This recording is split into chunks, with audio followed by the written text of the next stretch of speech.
U.S. and Israeli officials met today in Jerusalem to discuss what could be one of the most dramatic changes to the Middle East map in decades. The Bible warns against giving away land God promised to the Jewish people. It's difficult to even explain it this way, but I've followed the pattern for 20 plus years, Chris, and this pattern fits that the God of Israel is not pleased about dividing Judea and Samaria for a future Palestinian state.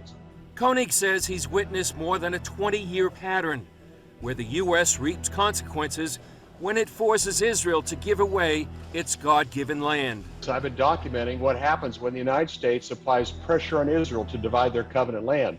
In my book, Eye to Eye, I documented 127 events through Hurricane Harvey that happened at the time or right at within the first 24 to 48 hours of U.S. pressure on Israel to divide their covenant land, starting with the perfect storm, going to 9/11, Hurricane Katrina, Hurricane Harvey, and unfortunately, life in America before January 28th, and then on January 28th, when the plan was delivered, and what has happened in America and around the world after January 28th, according to coronavirus, has been a very significant event. And it fits the eye-to-eye pattern that I've documented for 20 years.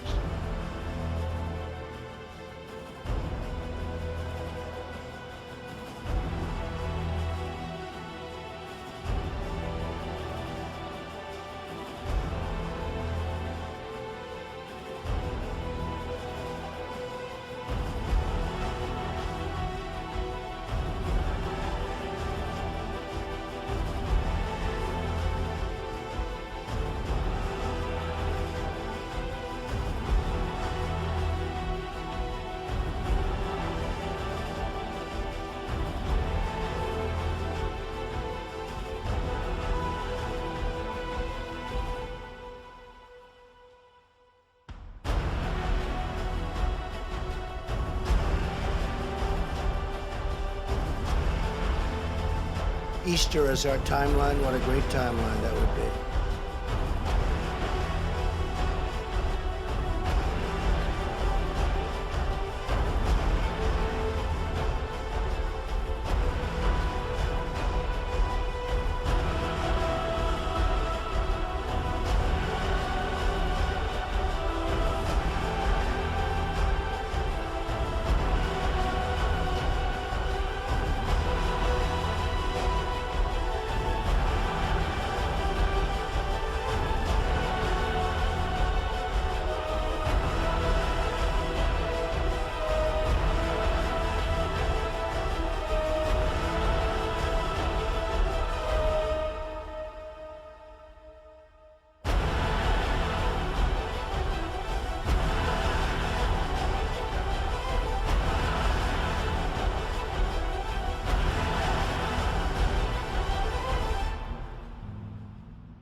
Former Defense Secretary Jim Mattis, who had said he would never criticize the sitting president, is blasting President Trump's call for the military to dominate the protesters.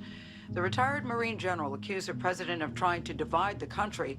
Mr. Trump fired back on Twitter, calling Mattis the world's most overrated general. President Trump is drawing a line in the sand in the battle over renaming U.S. military bases that honor Confederate generals. Major military leaders are now agreeing that it's time, but the president is vowing to veto legislation that makes that change. Our senior congressional correspondent Mary Bruce tracking this story. And Mary, in another major move, House Speaker Nancy Pelosi has called for removing all Confederate statues from the Capitol.